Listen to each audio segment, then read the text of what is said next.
Hello दोस्तों, नमस्कार। Welcome back to quiz for the daily dose of Indian football. तो सबसे पहले बात करते हैं, एएफएफ ने रिसेंटली जो गंद मचाई है रिगार्डिंग दैट जाविस कोच एप्लीकेशन। उसमें उन्होंने जो खुद ही सिचुएशन क्रिएट किया था कि आ बेल मुझे मार। उसके बाद अब उनका फाइनली यहाँ पे जस्टिफिकेशन और एक्सप्लेनेशन स्टेटमेंट आ चुका है। कल उन्होंने एक स्टेटमेंट जारी किया है जहाँ पे उन्होंने बोला है कि जावी हर्नांडिस एंड पेप गोडियोला, जी हाँ, सिर्फ जावी का नहीं, पेप गोडियोला का भी उसको एक फेक एप्लीकेशन आया था, जिनको रिमूव करने के बाद एएफएफ की टेक्निकल कमेटी ने 3 कोचिस को शॉर्टलिस्ट किया है। तो सबसे पहली चीज़ तो भाई, हमको तो पता नहीं था कि आपको कितने हॉक्स एप्लीकेशन आए हैं। ये तो आप ही के बंदे ने भाई मीडिया को बताया कि भाई जावी का एप्लीकेशन आया था, तब जाके हमें पता चला। अब क्योंकि यहाँ पे आप अपना पीआर करने की कोशिश करने गए या फिर जैसे भी आपका जो भी इंटेंशन था, जो भी करने गए, वो जब बैकफायर किया और पानी सर से ऊपर चला गया और आपको पता चला कि भाई ये तो इंटरनेशनल बेइज्जती हो गई है, उसके बाद आपने ये स्टेटमेंट जारी किया कि भाई जावी एंड पेप का हॉक्स एप्लीकेशन हमने रिमूव कर दिया है। तो this shows the highest order of incompetency in AFF. ये सिर्फ टॉप लीडरशिप पे नहीं है, उनके लोएस्ट एम्प्लॉयर्स भी जो अभी एएफएफ में है उनमें भी जा चुकी है। ये एचआर डिपार्टमेंट का क्लियर यहाँ पे फेलियर दिखाता है। इससे पहले हमने अपील कमेटी की इनकम्पिटेंसी देखी है, प्लेयर स्टेटस कमेटी की देखी है, टेक्निकल कमेटी की देखी है। एंड इस मैटर में, ये जावी वाले सीन में एक और इंटरेस्टिंग एंगल आया है दोस्तों, कि जो टेक्निकल कमेटी के हेड है आई एम विजन, उन्होंने ये जो एएफएफ ने एक्सप्लेनेशन स्टेटमेंट जारी किया, उससे पहले उन्होंने केरला का एक मीडिया हाउस है मनोरमा न्यूज़, उनमें एक इंटरव्यू दिया है। एंड उसमें उन्होंने बोला है कि जावी का एप्लीकेशन हमने वेरिफिकेशन के लिए सेंड किया था, एंड अगर जावी एग्री हो जाते तो हम उनको लाने के लिए किसी भी कॉस्ट पे जा सकते थे। ये आपका टेक्निकल कमेटी का बंदा बोल रहा है। एक साइड आपकी एएफएफ बोल रही है कि भाई ये हॉक्स एप्लीकेशन थे, दूसरी साइड आपका टेक्निकल कमेटी का चेयरपर्सन बोल रहा है कि हम अगर जावी एग्री हो जाता तो किसी भी कोस्ट पे जा सकते थे। तो दिस शोज कि भाई किस तरह के इनकम्पिटेंट पीपल यहाँ पे एएफएफ के जो डिफरेंट डिपार्टमेंट है उसमें भरे पड़े हैं, एंड किस तरह से वो यहाँ पे इंडियन फुटबॉल को लेके चल रहे हैं। इसीलिए ये हालत है ऑब्वियसली। एंड ये पूरा जो जावी वाला मैटर हुआ, उसमें भाई जो जर्नलिस्ट है उनकी भी वाट लग गई है, क्योंकि जो ओरिजिनल फेब्रिजियो रोमानो है उनको भी भाई स्पेन में गालियाँ पड़ रही है, एंड जो इंडियन फेब्रिजियो रोमानो है उन्होंने भी यहाँ पे I don't know what intention के साथ ये चीज़ की, बट डेफिनेटली यहाँ पे this was not expected from him to be honest. So यहाँ पे मतलब हर कोई एक्सपोज हो गया, ये पूरा जो जावी वाला यहाँ पे एप्लीकेशन का मैटर आया। बात होनी चाहिए थी 3 शॉर्ट लिस्टेड कोचेस के बारे में, लेकिन सारा जो अटेंशन है वो यहाँ पे डाइवर्ट हो गया। So that is what it is. What do you think guys about this? Do let me know in the comment section. Next बात करते हैं भाई, हमारे फॉर्मर नेशनल टीम के कोच मनोलो मार्केस ने भाई रिसेंटली टाइम्स ऑफ इंडिया को एक इंटरव्यू दिया है, एंड वहाँ पे उन्होंने जो इंडियन नेशनल टीम के साथ उनका टेन्योर रहा, एक छोटा सा स्टिंट था कि जहाँ पे उन्होंने 8 मैचेस को मैनेज किया, उसके बारे में उन्होंने अपना एक्सपीरियंस शेयर किया। तो उसमें एक चीज़ उन्होंने एक्सेप्ट की कि it was a difficult time, and मेरे को जब मैंने टेक ओवर किया तब लगा था कि नहीं भाई चीज़ें यहाँ पे मैनेज हो जाएगी, लेकिन उस तरह से चीज़ें वर्कआउट नहीं की।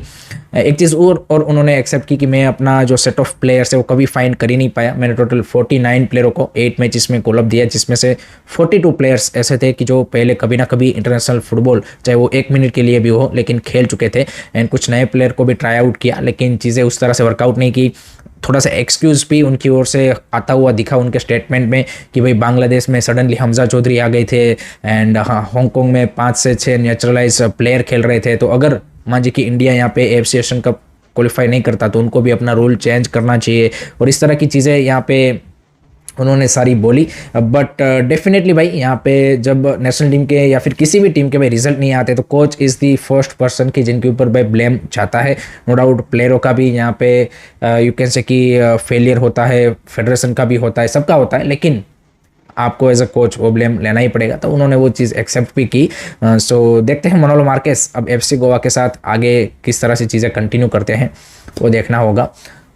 नेक्स्ट उसके बाद बात करनी है भाई, Indian another women's player goes to the European league. जी हाँ दोस्तों, हर्षिका जैन जो कि गोकुलम केरला की वुमेंस टीम में खेल रही थी आईडब्ल्यूएल में लास्ट सीजन, उन्होंने भाई रोमेनियन के जो फर्स्ट डिवीज़न क्लब है यहाँ पे उनके लिए साइन किया है। सो दैट्स ग्रेट टू सी। हम सबको बताया कि यहाँ पे मनीषा कल्याण, और वो सब यहाँ पे अभी फॉरेन में खेल रही है। जितनी ज़्यादा हमारी जो वुमेंस प्लेयर है वो मोर कॉम्पिटिटिव प्रोफेशनल लीग्स में जाएंगी, उतना ही हमारे लिए अच्छी चीज़ है। तो Harshika Jain goes to the Romanian league, so that's a good to see and let hope so आगे आने वाले टाइम में और ज़्यादा हमारी वुमेंस प्लेयर इस तरह की कॉम्पिटिटिव एंड बेटर लीग्स में अगर जाएगी तो उनका भाई प्रोग्रेस भी हमें देखने को मिलेगा। एंड वुमेंस फुटबॉल में सच में एक आशा की किरण यहाँ पे निकली है। सो लेट होप सो कि वहाँ पे एएफएफ चीज़ों को मैसअप ना करें एंड जो उन्होंने यहाँ पे बोला है कि हम यहाँ पे बेस्ट प्रिपरेशन हमारी वुमेंस टीम को देंगे, वो अगर वो दे पाए तो भाई वुमेंस फुटबॉल में एटलीस्ट फैंस को कुछ सेलिब्रेट करने के मोमेंट्स मिल सकते हैं। बाकी मेंस फुटबॉल में तो अभी सारी चीज़ें यहाँ पे अंधकार से ढकी हुई है, यही यहाँ पे रियलिटी है। नेक्स्ट उसके बाद बात करते हैं भाई कल खेले गए कोलकाता डार्बी के मैच के बारे में। तो आईएसएल में तो भाई हमें शायद इस साल कोलकाता डार्बी में भी ना भी देखने को मिले, बट सीएफएल में कल कोलकाता डार्बी का मैच था एंड वहाँ पे ईस्ट बंगाल ने भाई 3-2 से एक थ्रिलिंग मैच में मोहन बगान को हरा दिया। Overall no doubt East Bengal ने अच्छा खेला, बट फर्स्ट हाफ में भी वो 2-0 की लीड लेके चल रहे थे जैसन टीके एंड सयन बनर्जी के गोल के बाद। उसके बाद सेकंड हाफ में भाई मोहन बगान ने ज़बरदस्त कमबैक मारा एंड स्कोर लाइन हुआ 2-2 एंड देन डेविड का भाई गोल आता है for East Bengal at the 69th minute and 3-2 से यहाँ पे जो डर्बी है उसको ईस्ट बंगाल जीत जाता है। इसमें एडमंड लेलर ने दिखा, किया नसीर ने भी गोल मारा फॉर मोहन बगान। तो ये सारे प्लेयर भी खेल रहे थे जो यहाँ पे उनकी दुरान कप की स्क्वाड में है एंड दुरान कप में भी हमें शायद लेटर स्टेजेस में यहाँ पे कोलकाता डर्बी देखने को मिल सकती है। So it was a great match, crowd भी अच्छा आया था एंड आई थिंक फैंस के लिए भी अब यही सीएफएल वाला ही डर्बी यहाँ पे रह गया है, क्योंकि आईएसएल का तो पता नहीं फैंस को, तो इसी को वो सेलिब्रेट कर रहे थे। So congratulation to East Bengal for winning the match and hard luck to Mohun Bagan. Next उसके बाद बात करते हैं दुरान कप के मैच के बारे में, जो कि कल था between Shillong Lajong and Malaysian army के बीच में, जहाँ पे शिलोंग लाजोंग ने भाई 6-0 से मलेशियन आर्मी को यहाँ पे हरा दिया। सो इस बार एस वी ओलों की ISL clubs are not participating, तो उस लेवल की टीमें आई नहीं है। सो कॉम्पिटिटिवनेस वाइज भी दुरान cup is not up to the mark and we already seen with that first match of South United versus East Bengal and ये मैच में भी यहाँ पे मलेशियन आर्मी लुक्स मतलब एमर्चर टीम भी नहीं लग रही थी, उस तरह की यहाँ पे चीज़ थी। But that is what it is and I think many people don't have that much interest in दुरान कप। पर्सनली मैं तो उतना मतलब यहाँ पे रिलेट या फिर एक्साइटेड नहीं हूँ। बाकी आप क्या भाई दुरान कप के लिए एक्साइटेड हो? Do let me know in the comment section. Next उसके बाद बात करते हैं भाई एफसी गोवा ने अपनी न्यू सीज़न की जर्सी लॉन्च की है। जी हाँ दोस्तों, अभी हम बात कर रहे थे कि भाई नया सीज़न यहाँ पे अभी भी अनसर्टेन है, बट एफसी गोवा ने की है क्योंकि उनको भाई ऑब्वियसली एक मैच खेलना है यहाँ पे ACL 2 का प्लेऑफ एंड उसके बाद अगर उसको वो क्वालिफाई करेंगे तो ACL 2 या फिर AFC चैलेंज लीग, तो उनके लिए तो कुछ मैचेस एटलीस्ट गारंटीड है।